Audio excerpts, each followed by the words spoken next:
Salima Refran na maalam na JMA. Marami ang nalungkot. Pero bago ang lahat, kung ikaw ay bago sa aking channel, huwag kalimutan na mag-subscribe at i-click ang notification bell for more trending news. Ikinalungkot ng marami ang pamamaalam ng broadcast journalist na si Salima Refran sa JMA. Sa larangan ng pamamahayag sa Pilipinas, mahalaga ang papel ng mga mamamahayag na naghahatid ng balita na may integridad at dedikasyon.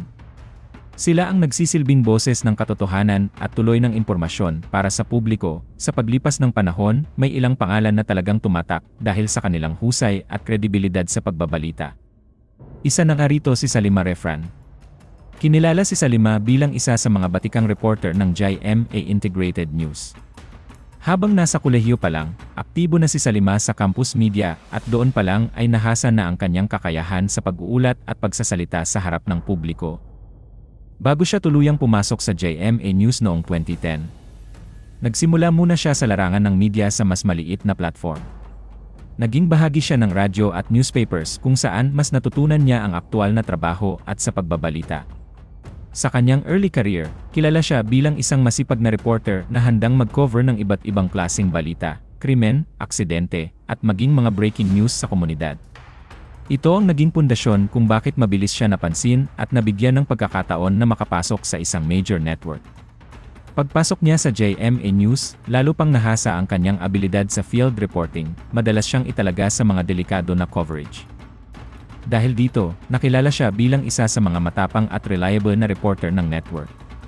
Nagsimula siya sa network noong huling bahagi ng 2010, at sa loob ng halos 16 na taon, naging bahagi siya ng paghahatid ng serbisyong totoo sa mga manonood.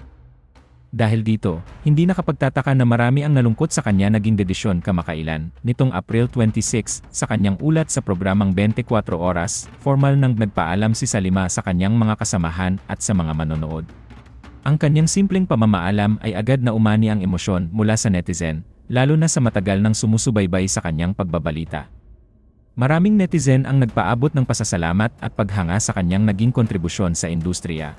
Para sa iba, isa siya sa mga pinakamaasahang reporter na nagbibigay ng malino at totoong balita sa publiko.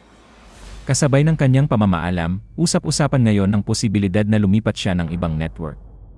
May mga haka-haka na maaaring magbukas siya ng bagong chapter sa ibang estasyon, bagamat wala pa itong official na confirmation sa ngayon. Sa kabila nito, nananatiling proud ng kanyang mga taga-suporta sa kanyang naging journey bilang isang mamamahayag. Para sa marami, hindi man siya mapanood sa parehong programa, sigurado silang magpapatuloy pa rin ang kanyang advokasya sa pagbibigay ng tama at makabuluhang balita.